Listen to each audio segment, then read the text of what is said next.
Yes, everyone. Discuss करने वाले हैं logarithmic and exponential form. Log function और एक्सपोनेंशियल फंक्शन को डिस्कस करेंगे। So log and exponential functions क्या है? एक दूसरे के इनवर्स फंक्शन है। इनवर्स मीन्स अपोजिट फंक्शन है, राइट? जैसे प्लस और माइनस अपोजिट ऑपरेशन होते हैं, ऐसे ही लॉग और एक्सपोनेंशियल हमारे इनवर्स फंक्शंस हैं या अपोजिट फंक्शंस हैं। इसको डिस्कस करने के लिए हम हेल्प लेते हैं एक्सपोनेंशियल फंक्शन से। एक्सपोनेंशियल फॉर्म क्या होती है? पहले तो एक्सपोनेंशियल फॉर्म होती है कोई भी एक फॉर्म, जैसे आप पढ़ते हो 2 to the power 3, तो कोई भी एक ऐसी फॉर्म जिसमें हमारे पास बेस और पावर है, इस पावर को ही हम एक्सपोनेंट बोलते हैं, इसको ही हम क्या बोलते हैं? एक्सपोनेंट बोलते हैं। तो अगर हमारे पास बेस पावर का फॉर्म है, इसको हम कहते हैं एक्सपोनेंशियल फॉर्म। अब 2 to the power 3 का वैल्यू हम सबको पता है, 2 to the power 3 होता है 8, राइट? इस एक्सपोनेंशियल ब्रेक फॉर्म को अगर हमें ब्रेक करना है तो एक्सपोनेंशियल फॉर्म को हम ब्रेक करते हैं with the help of log. Okay, या हम ये बोल लें कि अगर हमें एक्सपोनेंशियल का, चलिए, अगर इस एक्सपोनेंशियल फॉर्म में पावर को शिफ्ट करना है राइट साइड में, तो हम लिख सकते हैं 2 = 8 to the power 1/3, right? 2 = 1 8 to the power 1/3। लेकिन ये अभी एक्सपोनेंशियल फॉर्म ब्रेक नहीं हुआ है, क्योंकि राइट साइड में तो फिर से 8 power 1/3 आ गया है ना, तो यहाँ पे अभी भी एक्सपोनेंशियल फॉर्म बन रहा है। What if we want to shift this base in the right hand side, मतलब हमें 2 को शिफ्ट करना है राइट साइड में, then we take the help of log. Okay, and we can write 3 = log a to base 2। इसका मतलब इस 2 को कौन शिफ्ट कर रहा है? इस 2 को शिफ्ट कर रहा है लॉग। ओके, सिमिलरली अगर 2 to the power 5 होता है 32, तो हम लिख सकते हैं इस 2 को शिफ्ट करना है ना, जो बेस है इसे शिफ्ट करना है राइट साइड में, then we can write log 32 to base 5। और इसको ऐसे ही रीड करते हैं, log 32 to base 5 is, sorry, it should be 2, log 32 to base 2 is 5। Okay, ऐसे ही अभी हमने तो एक्सपोनेंशियल को ब्रेक करना सीखा कि अगर एक्सपोनेंशियल को ब्रेक करना है, एक्सपोनेंशियल का बेस शिफ्ट करना है, तो लॉग की हेल्प से शिफ्ट कर लो। जो एक्सपोनेंशियल का बेस है वही हमारा लॉग का भी बेस होगा। ओके, अब ऐसे ही अगर हमें लॉग को ब्रेक करना है, लॉग को ब्रेक करना है, तो लॉग जब ब्रेक होगा किस में कन्वर्ट होगा? एक्सपोनेंशियल फॉर्म में। जैसे एक्सपोनेंशियल फॉर्म ब्रेक होकर लॉग में कन्वर्ट होता है, ऐसे ही लॉग जब ब्रेक होगा तो एक्सपोनेंशियल फॉर्म में कन्वर्ट होगा। फॉर एग्जाम्पल, अगर है log base a b equals to y, right? अब हम इस log a को शिफ्ट करेंगे राइट साइड में, then this a will become, this a which is the base of log will become base of right hand side. Okay, इस type से हम log को, एक्सपोनेंशियल को left to right, right to left shift करते हैं। इस पे एक एग्जाम्पल ले लेते हैं। मान लो हमारा क्वेश्चन है log 16 बेस 2 इक्वल्स टू, अब ये वैल्यू फाइंड करना है। एग्जाम में क्वेश्चन आ गया, find the value of log 16 base 2। Okay, log 2 base 16, तो कैसे करेंगे? इसको मान लेते हैं कि हमारा क्या है? x है। अब हम अगर log को राइट में शिफ्ट करेंगे, then it will convert into exponential form, है ना? तो ये 16 क्या हो जाएगा? It will become base of right hand side, और ये x चला जाएगा पावर में, राइट? नाउ 2 इक्वल्स टू 16 क्या होता है? 16 2 to the power 4 होता है। So we can write 2 = 2 to the power 4x। Right, left में 2 का पावर कितना है? 1। अगर हम पावर को कंपेयर करें, 1 equals to 4x implies x = 1/4। Okay, तो ये बेसिक था एक्सपोनेंशियल एंड लॉगरिथमिक फॉर्म का। तो हमने लॉगरिथमिक फॉर्म देखा, हमने देखा कैसे हम एक्सपोनेंशियल फॉर्म को ब्रेक करके लॉग में कन्वर्ट कर सकते हैं और लॉग को एक्सपोनेंशियल फॉर्म में कन्वर्ट कर सकते हैं। अब लॉग की बेसिक डेफिनेशन देख लेते हैं। लॉग को हम कैसे डिफाइन करते हैं, क्योंकि यहाँ एक रूल है, यहाँ पे जो एक्सपोनेंशियल फॉर्म है उसकी हेल्प से लॉग को डिफाइन करेंगे। और एक्सपोनेंशियल फॉर्म के लिए एक रूल है कि अगर हमारे पास, देखिए, if a is greater than 0 and a is not equal to 1, ठीक है, a is greater than 0 and a is not equal to 1, then a to the power y is an exponential form, and exponential का जो inverse form है या inverse function है वो logarithmic form होगा, और उसको ऐसे लिख सकते हैं, राइट? अब ये हम a पॉजिटिव ही क्यों लेते हैं? क्योंकि अगर हम a पॉजिटिव नहीं लेंगे तो जो ये एक्सपोनेंशियल और लॉगरिथमिक फॉर्म है ये इन्वर्टिबल फंक्शन नहीं बनेंगे, और ये एक इन्वर्टिबल फंक्शन है, लॉग का इनवर्स एक्सपोनेंशियल है, एक्सपोनेंशियल का इनवर्स लॉग है, तो यही रीज़न है कि हमें यहाँ पे a को पॉजिटिव लेना होता है, ठीक है? तो लॉग की डेफिनेशन क्या है? अगर हमारे पास a कोई भी पॉजिटिव नंबर है, तो a to the power y अगर अगर x है, a to the power y अगर x है तो ये एक्सपोनेंशियल फॉर्म होता है, then y is equal to क्या हो जाएगा हमारा log x बेस a। तो ये आपको याद रखना बहुत ज़रूरी है कि log का बेस पॉजिटिव होता है अदर देन 1 कोई भी नंबर होता है, और एक्सपोनेंशियल फॉर्म को हम log में तभी कन्वर्ट करते हैं जब बेस हमारा पॉजिटिव होगा। यही चीज़ें हमें log का डोमेन रेंज, एक्सपोनेंशियल फॉर्म का डोमेन रेंज डिस्कस करने में, डिफाइन करने में बहुत हेल्प करती हैं। ओके, तो अभी तक हमने log और एक्सपोनेंशियल को देखा कैसे कन्वर्ट करते हैं। अब कुछ प्रॉपर्टीज देख लेते हैं। log बेस a 1 का वैल्यू हमेशा 0 होता है। वाई? बिकॉज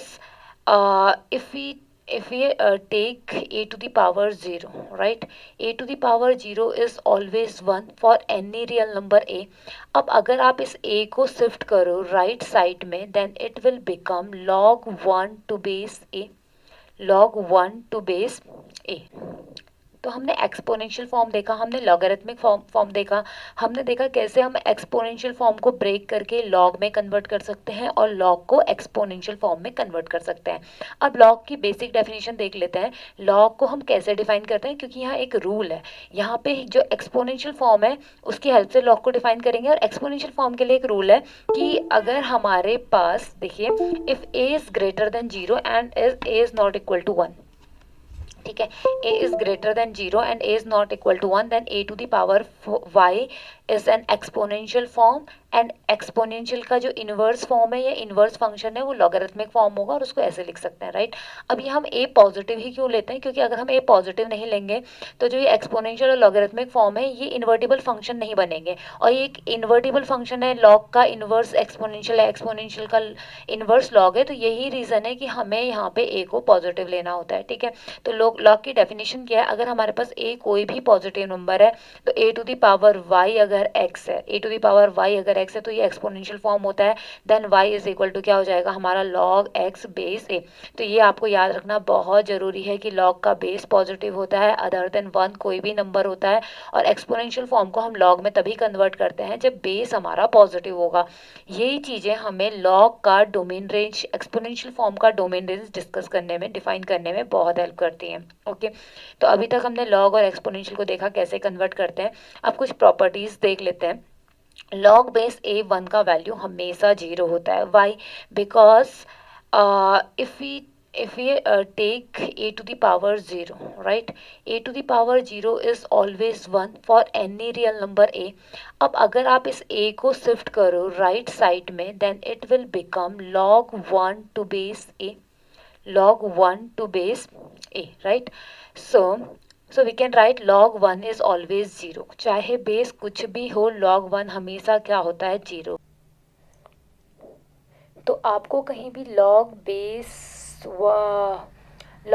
23 1 दिख जाए, इसका वैल्यू 0 होगा। log बेस 5 1 दिख जाए, इसका वैल्यू 0 होगा। इसका मतलब log 1 0 होता है चाहे बेस कुछ भी हो जाए, ठीक है। तो ये प्रॉपर्टी हम लोग याद रखेंगे। नेक्स्ट प्रॉपर्टी है log base a is always 1। The value of log a to base a is always 1। Big why? Because 10 to the power 1 is 10, 20 to the power 1 is 20, है ना, ये सारे ट्रू हैं, ये सारे स्टेटमेंट्स। तो अगर आप 10 को शिफ्ट करोगे इस साइड तो आप इस statement, okay, 10 to the power 1 में 10 टू द पावर 1 में 10 क्या है, बेस है, 1 क्या है हमारा एक्सपोनेंट है।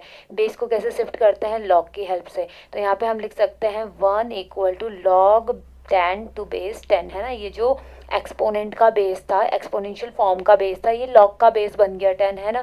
तो अब हम यहाँ पे लिख सकते हैं log 10 10 1 होता है। ऐसे किसी भी a के लिए a to the power 1 a होता है। So we can write log base a is always 1।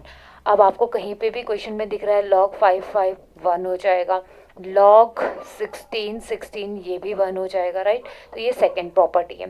Third property, अगर आप log को डिस्ट्रीब्यूट करते हो प्रोडक्ट ऑफ टू टर्म्स में, है ना, ये दो टर्म्स का प्रोडक्ट हो रहा है और आप दोनों का सेपरेटली लॉग ले रहे हो, तो जो ये इनके बीच का मल्टीप्लाई का साइन है ये कन्वर्ट हो जाएगा एडिशन में। log base m into n क्या हो जाएगा, log m plus log n, right. और बेस को चेंज नहीं करेंगे।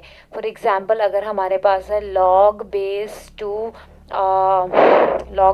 2 3 इंटू 8, तो आप इसको लिख सकते हो log base 2 3 plus log base 2 8, okay, log base 2 3 को एज इट इज लिख लेते हैं, और लॉग बेस 2 8। अब 8 क्या होता है हमारा, 2 क्यूब होता है। नेक्स्ट प्रॉपर्टी में हम पढ़ेंगे, ये फिफ्थ प्रॉपर्टी है, इसमें हमारा जो लॉग है ना, ये पावर को आगे शिफ्ट कर देता है, इसी का जनरेटेड फॉर्म रहता है ये। अगर आप फिफ्थ प्रॉपर्टी पहले देख लेते हैं, log m to the power n है, तो n को लॉग क्या करेगा, पावर को क्या करेगा, आगे शिफ्ट कर देगा, बिकॉज लॉग एक्सपोनेंशियल का अपोजिट है, तो एक्सपोनेंशियल फॉर्म के एक्सपोनेंट को तो नहीं झेलेगा ना ये, तो n को क्या कर लेगा, आगे शिफ्ट कर लेगा, और इसको हम लिख सकते हैं n log m। ओके, सो इस प्रॉपर्टी से अभी दोबारा इस प्रॉपर्टी को डिस्कस करेंगे, पर इस क्वेश्चन के लिए इस प्रॉपर्टी से हम इसे लिख सकते हैं 3 log 2 टू बेस 2, और log बेस a का वैल्यू अभी अभी हमने पढ़ा था 1, तो हमारा आंसर हो जाएगा log 2 3 plus 1, right. Next property है डिवीज़न के लिए, अगर हमारे पास कोई रेशनल वैल्यू है m अपॉन n, और हम log को दोनों टर्म्स में डिस्ट्रीब्यूट कर रहे हैं, then log m upon n होता है log m minus log m। Product के केस में जो ये इनके बीच का जो मल्टीप्लाई वाला साइन है वो एडिशन में कन्वर्ट हो जाता है। डिवीज़न के केस में जो इनके बीच में डिवीज़न वाला साइन है ये माइनस में कन्वर्ट हो जाता है। ओके, फिफ्थ प्रॉपर्टी बहुत इंपॉर्टेंट प्रॉपर्टी है, लॉग पावर को आगे शिफ्ट कर देता है। Log m to the power n है, then it can be written as log m to base a and power is shifted in the front. Okay, for example अगर आपको value find करनी है, लॉग बेस 5 है और 125 की, तो 125 क्या होता है, 125 होता है 5 क्यूब, राइट। अब अगर हम इस प्रॉपर्टी को यहाँ पे अप्लाई करें तो 3 को आगे शिफ्ट कर सकते हैं, लॉग बेस 5 5, और सेकंड प्रॉपर्टी से लॉग बेस ए क्या होता है हमारा 1, तो लॉग बेस 5 5 क्या हो जाएगा 1, तो हमारा आंसर कितना हो जाएगा 3। Okay, next property is property number 6। हम लॉग का बेस कैसे चेंज कर सकते हैं, है ना। प्रॉपर्टी 6 में हम लोग सीखते हैं कि अगर हमें लॉग का बेस चेंज करना है तो वो हम कैसे चेंज कर सकते हैं। मान लो मेरे पास है लॉग और बेस है 10। ओके, बेस है 10, अब हमें 10 अच्छा नहीं लग रहा है, हमें बेस में चाहिए 12, तो 12 लिख लेते हैं। तो अब हमारा जो लॉग है इसका बेस क्या हो गया है 12, बट ये 10 कहाँ जाएगा, तो हम डिनोमिनेटर में 10 का भी लॉग लेते हैं, ठीक है। बट राइट साइड का बेस तो 12 हो गया है ना, तो 10 का लॉग लेंगे with base 12। Okay, for example अगर हमारे पास है लॉग 7 बेस 5, अब हमें इसे इसका बेस 5 बनाना है, तो हमें बेस 5 चाहिए, क्योंकि वैल्यू 5 है तो हमें चाहिए कि बेस भी 5 हो जाए, तो हम यहाँ पे बेस 5 लिख लेते हैं। अब हमें डिनोमिनेटर में क्या करना पड़ेगा, 7 का भी लॉग लेना पड़ेगा with the same base 5, right. Okay, numerator में जो ये वैल्यू है ना, लॉग 5 टू बेस 5, इसका वैल्यू तो 1 होता है, और जो डिनोमिनेटर है ये हो जाएगा लॉग बेस 7 टू 5। तो इससे ही हमारी जो नेक्स्ट प्रॉपर्टी है वो जनरेट हो रही है। नेक्स्ट प्रॉपर्टी कैसे जनरेट हो रही है, अगर हम लॉग में वैल्यू और बेस को इंटरचेंज करेंगे तो हम लोग क्या करेंगे, रेसिप्रोकल ले लेंगे, है ना। रेसिप्रोकल अगर हम लेते हैं लॉग का जो भी हमें वैल्यू गिवन है, तो उस केस में हमारा वैल्यू और जो बेस है वो क्या हो जाएंगे, इंटरचेंज हो जाएंगे, राइट। फॉर एग्जाम्पल अगर हमें लिखना है लॉग 9 बेस में है और 10 है, अब हमें बेस में 10 लाना है, तो हम इन दोनों वैल्यूज़ को इंटरचेंज करके लिख सकते हैं। ये हमारी 7th प्रॉपर्टी यहीं से डिराइव हो गई। ओके, सिक्स्थ में आप लोग जो एंड टर्म है इसको देख सकते हो, यहाँ पे हमारा log m upon log a है ना। लॉग m अपॉन a है, तो यहाँ पे बेस जो है ना वो हिडन है, बेस गिवन नहीं है। इसका मतलब यहाँ पे जो हमारा स्टैंडर्ड बेस है वो बेस e है। ई हमारा एक्सपोनेंशियल फॉर्म का स्टैंडर्ड बेस होता है, और लॉग का भी स्टैंडर्ड बेस होता है। ओके, सो अगर आपको कभी इंटीग्रेशन में इस टाइप के क्वेश्चंस आपकी बहुत हेल्प करते हैं। अगर आपको आ गया find the integration of log x to base 11, तो आप इसको पहले क्या करते हो, एक सिंपल लॉग में कन्वर्ट करते हो, इसमें बेस e रखते हैं हम लोग। अब जब बेस e में कन्वर्ट कर रहे हैं, यहाँ पे e लिखते नहीं है, बट लॉग x का मतलब बेस इज a, ठीक है, ये अंडरस्टूड होता है। और अपॉन में 11 का भी लॉग लेंगे with the same base e, है ना। ये बेस जो ई है ना ये यहाँ पे हिडन है, ओके। ये बेस यहाँ पे हमारे पास क्या है, हिडन है। अब यहाँ पे log 11 तो कांस्टेंट वैल्यू है, तो उसको इंटीग्रेशन के साइन से बाहर लेते हैं, log x का इंटीग्रेशन करना हमको आता है ना। बल्कि इसका हम लोग डायरेक्ट फॉर्मूला लर्न करते हैं log x का इंटीग्रेशन का, ये होता है x log x minus 1 plus c, और इस टाइप से हम अपना आंसर फाइंड आउट कर लेते हैं, ओके। तो ये कुछ प्रॉपर्टी थी, पहले सारी प्रॉपर्टीज़ को ही कंप्लीट कर लेते हैं, इसके बाद हम कुछ क्वेश्चंस भी डिस्कस करेंगे। नाउ नेक्स्ट प्रॉपर्टी इज, अगर आपके पास ये वाली फॉर्म है log n to the power q m to the power p, तो इसमें क्या कर सकते हो आप, log n to the power p m to the power q, इसमें आप दोनों ही पावर्स को, दोनों ही जो एक्सपोनेंट्स हैं उनको आगे शिफ्ट कर दीजिए, उन दोनों को आगे शिफ्ट कर दीजिए, उन दोनों के बीच में साइन लगा लेते हैं हम लोग डिवीज़न का, ओके। कुछ एग्जाम्पल ले लेते हैं इसमें, फॉर एग्जाम्पल log 125 625, इसका वैल्यू फाइंड आउट करना है। तो 125 को हम क्या लिख सकते हैं, 5 cube, 625 is 5 to the power 4। And अगर हम दोनों ही एक्सपोनेंट को आगे शिफ्ट कर दें, 4 को भी और 3 को भी, देन जो रिमेनिंग पार्ट होगा that will be log 5 to base 5, और इसका वैल्यू तो 1 होता है, तो आंसर आ जाएगा हमारा 4/3, ठीक है। तो ये एक एग्जाम्पल है इस प्रॉपर्टी नंबर 8 पे बेस्ड। नेक्स्ट है प्रॉपर्टी नंबर 9। प्रॉपर्टी नंबर 9 को आप प्रॉपर्टी नंबर 5 से ही डिराइव कर सकते हो। लॉग एक्सपोनेंट को क्या करता है, फ्रंट में शिफ्ट कर देता है ना, लॉग एक्सपोनेंट को फ्रंट में शिफ्ट कर देता है। तो in question ninth property we have log a। अगर आप a को x को आगे शिफ्ट कर दोगे, x को आगे शिफ्ट कर दोगे तो log बेस a क्या होता है, 1। तो इसका मतलब log बेस a है, एक्सपोनेंट का भी बेस a है, तो ये कैंसिल आउट होकर के हमको वापस x दे देते हैं। ऐसे ही हमारे पास एक्सपोनेंशियल और लॉगरिथमिक फंक्शन अपोजिट है ना, इनवर्स फंक्शंस हैं। तो अगर हमारे पास एक्सपोनेंशियल भी है, लॉगरिथमिक भी एक साथ आ रहे हैं, इनवर्स है, एक दूसरे को कैंसिल आउट करेंगे और हमारे पास क्या बचेगा, x। जैसे हमारा क्या होता है, साइन इनवर्स आता है, तो हम लोग इसको कैंसिल करके x लिख लेते हैं, क्योंकि इनवर्स फंक्शन अपने ही फंक्शन को कैंसिल आउट कर देता है। सिमिलरली एक्सपोनेंशियल और लॉगरिथमिक अपोजिट फंक्शन है, तो लॉग और एक्सपोनेंशियल कैंसिल आउट होकर हमें x मिल जाता है, ओके। इस पे लास्ट प्रॉपर्टी पे बेस्ड एक एग्जांपल ले लेते हैं। 2 to the power 2 log base 2 5, right. अब हमें इसका वैल्यू फाइंड आउट करना है। तो ये जो प्रॉपर्टी है फिफ्थ, ऐसा नहीं है कि हम हमेशा पावर को आगे शिफ्ट करेंगे, ज़रूरत पड़ने पे हम जो ये आगे शिफ्टेड पावर है ना, इसको वापस शिफ्ट करके m to the power n लिख सकते हैं। इस एग्जांपल में हम वही करने वाले हैं, log 2 5। अब जो ये पावर, जो ये वैल्यू थी, इसको हम पावर में शिफ्ट कर सकते हैं, क्योंकि साइन इक्वालिटी का है। मतलब आप इस वैल्यू की जगह पे ये लिख सकते हो, इसकी जगह पे ये लिख सकते हो, है ना। तो इसको हम लिख सकते हैं 5 स्क्वायर। 2 log 2 कैंसिल आउट हो जाएगा, द आंसर विल बी 25। अब इन प्रॉपर्टीज पे बेस्ड कुछ क्वेश्चन ले लेते हैं। The first question is log 8m plus log 1/6 to base 8 equals to 2/3। ये हमारा NDA 2015 का क्वेश्चन है, log पे बेस्ड, ओके। सो इस क्वेश्चन को सॉल्व करने के लिए हम कौन सी प्रॉपर्टी अप्लाई कर सकते हैं, यहाँ पे आप लोग देख सकते हो प्रॉपर्टी नंबर 3। अगर प्रॉपर्टी नंबर 3 को आप राइट टू लेफ्ट में अप्लाई करो, means log m plus log n को हम log mn लिख सकते हैं, है ना। log m plus log n है, तो इसे हम लिख सकते हैं log m इंटू n। या आप ऐसा समझो कि अगर इन दोनों टर्म से हम log कॉमन लें, तो जो अंदर की वैल्यूज़ हैं उनके बीच का साइन एडिशन की जगह मल्टीप्लाई हो जाएगा, उनके बीच का साइन क्या हो जाएगा।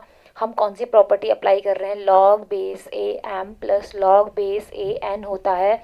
अगर आप log को कॉमन आउट ले रहे हो, राइट, तो ये हो जाएगा log mn to base a। तो यहाँ पे इसको हम क्या लिख सकते हैं, इस लेफ्ट साइड को हम लिख सकते हैं log बेस 8 कॉमन ले लिया है, तो ये m इंटू 1/6 हो जाएगा। यानी कि ये जो दो वैल्यूज़ थी, इनके बीच का जो एडिशन का साइन है वो मल्टीप्लिकेशन में कन्वर्ट हो जाएगा, राइट। अब हमारे पास यहाँ पे हो जाएगा m/6, और अगर हम इस log 8 को शिफ्ट करें राइट साइड में, तो जब हम log को शिफ्ट करते हैं ये एक्सपोनेंशियल फॉर्म में कन्वर्ट हो जाता है, और जो log का बेस है, यहाँ पे log का बेस है 8, वही हमारा एक्सपोनेंशियल फॉर्म का बेस बन जाता है। m/6 इक्वल्स टू, अब 8 को आप क्या लिख सकते हो, 8 is 2 cube, 8 is 2 cube whole power 2/3, 3 cancel out, ये कितना आ जाएगा 2 स्क्वायर 4 होता है, तो m का वैल्यू कितना आ जाएगा, m/6 इक्वल टू 4, तो m का वैल्यू कितना आ जाएगा 24। Okay, next. ओके, हमारा नेक्स्ट क्वेश्चन है, find the value of log base 7 square root of 7 square root of 7 square root of 7। ये हमारा एनडीए 2018 का क्वेश्चन है। ओके, अब यहाँ पे देखिए बेस और वैल्यूज सेम है, यहाँ पे log 7 है, वैल्यू भी सेम है। अगर ये log 7 होता तो हम इसको डायरेक्टली 1 लिख देते, बट यहाँ पे हमारा साइन क्या है, इसमें स्क्वायर रूट का है, तो पहले हमें इसको सॉल्व करना पड़ेगा। अब ये जो हमारी वैल्यू है 7 square root of 7 square root of 7, इसको हम क्या लिख सकते हैं, इसको हम लिख सकते हैं 7 to the whole power 1/2, right, and ये इसका होल पावर 1/2 है, और यहाँ पे हमारे पास फिर आ जाएगा इस 7 में भी, पहले तो ये इस टर्म को कैसे लिख सकते हैं, इसको लिख सकते हैं 7 and 7 to the whole power 1/2 and 1/2, है ना। पहले सबसे अंदर वाले 7 का स्क्वायर रूट है, यानी कि 7 टू दी पावर 1/2, फिर उसके साथ एक 7 को हमने मल्टीप्लाई किया है और उसका स्क्वायर रूट लिया है, तो यहाँ पे भी वही किया है, उसके साथ एक 7 को मल्टीप्लाई किया और उसका पावर 1/2 ले लिया। देन अगेन जो टोटल वैल्यू थी उसके साथ फिर से 7 को मल्टीप्लाई किया और पूरी वैल्यू का स्क्वायर रूट लिया है, पूरी वैल्यू का क्या लिया हुआ है, स्क्वायर रूट, और यहाँ पे हमने भी सेम किया है, जो हमारा अंदर का वैल्यू आया था उसके साथ एक 7 को मल्टीप्लाई किया और पूरे का पावर ले लिया है 1/2, ठीक है। अब इसे अगर हम टोटल कैलकुलेट करें तो ये हो जाएगा 7 to the power 1/2, 7 to the power 1/4 and 7 to the power 1/2 1/2 1/2 1/8। जब बेस सेम होते हैं तो पावर्स क्या हो जाती है, ऐड हो जाती है। अब इन तीनों पावर को अगर आप ऐड करोगे, वो ऐड करोगे, तो यहाँ पे जो एलसीएम आएगा डिनोमिनेटर्स का वो आ जाएगा 8, ये हो जाएगा 2 4 जा 8, 4 2 जा 8 एंड 8 1 जा 8, तो ये आ जाएगा total 7 to the power 4 5 6 and 7/8, right. तो जो ये हमारा ये बड़ा सा वैल्यू दिख रहा है हमारा, जिसके बाहर से हमने लॉग लिया है, इसको हम लिख सकते हैं 7 टू दी पावर 7/8, इसको हम क्या लिख सकते हैं 7 टू दी पावर 7/8, तो ये हो जाएगा log 7 and 7 to the power 7/8। log क्या करता है, पावर को आगे शिफ्ट कर देता है, तो हम इसे लिख सकते हैं, मैं ये नीचे वाला पार्ट इरेज कर देती हूँ, तो हम इसे लिख सकते हैं log 7 base 7 to the power 8, power को आगे शिफ्ट कर दीजिए 7 log बेस ए का वैल्यू क्या होता है 1, तो ये हो जाएगा हमारा log 7/8। अब यहाँ पे आप अप्लाई कर सकते हो फॉर्मूला log m/n का, तो ये हो जाएगा log m minus log n, right, तो ये हो जाएगा log m minus log n। log again log 7 to base 7 का वैल्यू हो जाएगा 1 माइनस log 8 टू बेस 7, तो इस क्वेश्चन का आंसर हो जाएगा 1 माइनस log 8 टू बेस 7। अब अगर आपको लास्ट क्वेश्चन समझ आ गया है तो इस पे ही बेस्ड एक और क्वेश्चन ले लेते हैं, इसी टाइप का एक क्वेश्चन है हमारे पास। Find the value of log base 10 square root of 10 and then again square root of 10 square root of 10 and up to infinite terms, ठीक है। ये हमको ऐसे इनफाइनाइट टाइम तक करना है, तो इसका वैल्यू फाइंड आउट करना है। अब ये जो हमारे पास क्वेश्चन गिवन है, इसको हम क्या लिख सकते हैं, इसको लिख सकते हैं log बेस 10, स्क्वायर रूट का मतलब होता है पावर 1/2, ठीक है, तो स्क्वायर रूट के प्लेस में लिख रहे हैं हम पावर 1/2। अगेन जो सेकंड स्क्वायर रूट है वो ये बाकी टर्म्स के लिए अप्लाई हो रखा है, तो हम यहाँ पे एक ब्रैकेट लगाएंगे, सेकंड वाले 10 से लेकर के इनफाइनाइट वाले जितने भी टर्म 10 है, और इसमें पावर 1/2 लिख लेंगे, ठीक है। ऐसे ही हमारे पास जो थर्ड स्क्वायर रूट है ये थर्ड वाले 10 के लिए अप्लाइड है, तो हम अगेन यहाँ पे एक ब्रैकेट यूज़ करेंगे और यहाँ पे पावर 1/2 लगा देंगे फॉर द थर्ड 10, ठीक है। और ये हमारा कब तक चलेगा, अप टू इनफाइनाइट टर्म्स तक ये चलता जाएगा, ओके।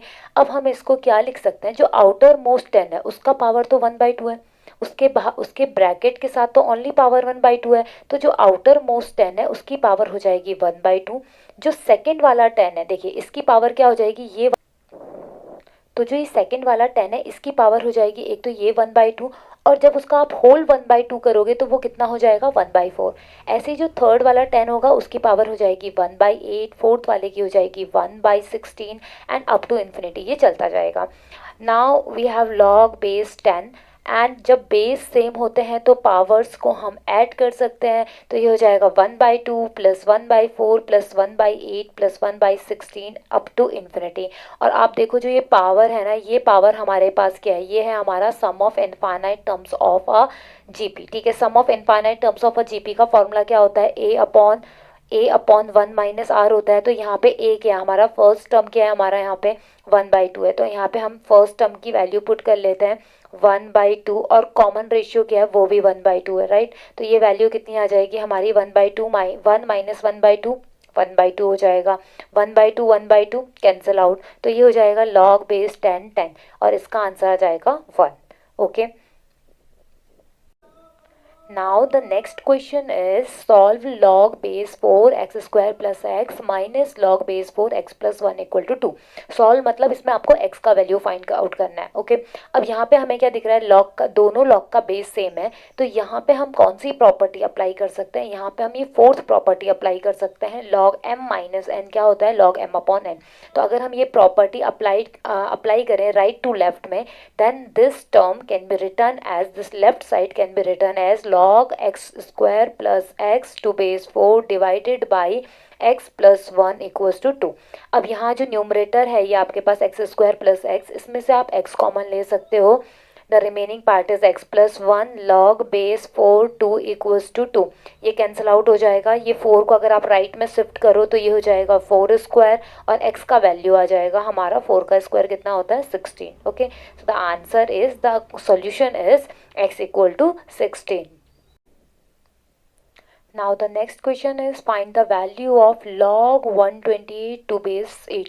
तो ये भी बहुत इजी क्वेश्चन है, सीधा सीधा आप प्रॉपर्टी नंबर 7 अप्लाई करके इस क्वेश्चन को सॉल्व कर सकते हो, because 8 is 2 to the power 3 and 128 होता है 2 टू द पावर 7। आप फैक्टराइज कर सकते हो इसको आराम से, तो ये आपका 2 टू द पावर 7 आ जाएगा, राइट। अब यहाँ पे क्या होगा, ये जो एक्सपोनेंट्स हैं इनको आप आगे शिफ्ट कर दोगे तो ये हो जाएगा 7/3 log base 2 2 log base a का वैल्यू 1 होता है, हमारा आंसर आ जाएगा 7/3। तो लॉग की इन्हीं प्रॉपर्टीज पे बेस्ड एक और क्वेश्चन ले लेते हैं। Find the value of, question is find the value of log base ba into log base cb into log base ac, right. अब यहाँ पे हमारे पास BACB किसी भी लॉग में जो है ना बेस फिक्स नहीं है, तो हम यहाँ पे अप्लाई कर सकते हैं ये सिक्स्थ प्रॉपर्टी है ना, जो जब हमारे पास लॉग बेस AM है और हमें एक कॉमन बेस चाहिए, तो हम उसे क्या लिख सकते हैं, log m upon log a लिख सकते हैं। तो इस प्रॉपर्टी की हेल्प से जो आपका फर्स्ट टर्म है it can be return as log a upon log b, second term can be return as log b upon log c, and third term can be return as log c upon log c upon log a। Okay, log a cancel out हो जाएगा, log c cancel out हो जाएगा, log b cancel out हो जाएगा, और हमारा answer कितना आ जाएगा 1। सेम टाइप का एक और क्वेश्चन ले लेते हैं। The question is find the value of log base b a square log c b square log a c square, ये वैल्यू फाइंड करनी है। अगेन सेम प्रॉपर्टी से we can write log a square upon log b, first term को ऐसा लिख सकते हैं, second term को आप लिख सकते हो log b square upon log c, third term को आप लिख सकते हो log c square upon log a। Okay, now log क्या करता है, पावर को आगे शिफ्ट कर देता है, तो जो फर्स्ट टर्म है log a square it can be return as 2 times log a, denominator में we have log b। Similarly second term में अगर आप पावर 2 को आगे शिफ्ट कर दो तो ये हो जाएगा log b upon log c, third term में अगर आप पावर को शिफ्ट कर दो आगे तो ये हो जाएगा log c upon log a, और जो हमारा वैल्यू आ जाएगा ये log a cancel out, log b cancel out, log c cancel out, तो इस टाइम जो हमारा आंसर हो जाएगा वो हो जाएगा 8। नाउ नेक्स्ट क्वेश्चन ले लेते हैं. Find the value of x in log 0.1 to base x is -1.3. ठीक है, अब इसमें आपको x का वैल्यू फाइंड करना है. तो जब आप x को शिफ्ट करोगे राइट साइड में, अगेन ये क्या हो जाएगा हमारा एक्सपोनेंट में एक्सपोनेंशियल फॉर्म में कन्वर्ट हो जाएगा, लॉगरिथमिक फॉर्म. और जो log का बेस है वो हमारा एक्सपोनेंशियल फॉर्म का बेस बन जाएगा. अब 0.1 को क्या लिख सकते हो आप, 1/10 एक्स टू दी पावर -1/3 का अगर रेसिप्रोकल लोगे तो ये पावर क्या होगा, प्लस में कन्वर्ट हो जाएगा. अगर आप दोनों साइड्स को कंपेयर करो या क्रॉस मल्टीप्लिकेशन करो, then you can write x to the power 1/3 equal to 10. इस पावर को अगर हम शिफ्ट करते हैं राइट साइड में, then x equal to 10 cube, यानी कि क्या हो जाएगा 1000. तो ये हमने लॉग डिस्कस किया, लॉग की प्रॉपर्टीज़ पे बेस्ड कुछ क्वेश्चन सॉल्व किए. बाकी क्वेश्चंस भी आप लॉग के जितने भी हों इन प्रॉपर्टीज़ पे बेस्ड प्रॉपर्टीज़ को यूज़ करके ट्राई कर सकते हो. Okay, thank you.